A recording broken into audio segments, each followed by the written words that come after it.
Pikachu? Salary आई गई तो salary है तो लाओ पार्टी लाओ कुछ भी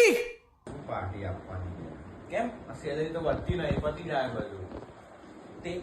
શું તે ખર્ચા ઓછા કરો ખર્ચામાં નહીં લે કશું ખર્ચો તો શું દર મહિને હોય એ જ હોય લે આજુ કયો મહિને ચાલે તારે ઓગસ્ટ ચાલે ને ઓગસ્ટ ચાલુ આવતા મહિને iPhone 17 આવવાનું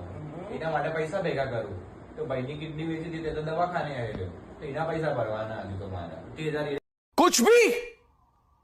कुछ भी જતા રહેશે મારે તે ભાઈ જોડે એવું કરાય ખર્ચો ભાઈ જોડેની વાત નહીં પૈસા તો જોવાના ફોન લાવવા પૈયા ફોન ના પછી જરૂરી પડે તું મારા મારું યા શું ગયા મહિને લઘુ બુડું બધું ચાલતું ને ટ્રેન તેમાં ઘરમાં કે મને લઈ આવ તે 25,000 લઘુ બુ લઈ આલ્યું ના લઈ આવવાનું હોય લે યાર કે ભાઈ ભાઈ પૈસા ઉધાર લઈને લઈ આલ્યું એટલે તો ના લઈ આલા લે યાર કશું ને પતી જવાનું અલે એ શું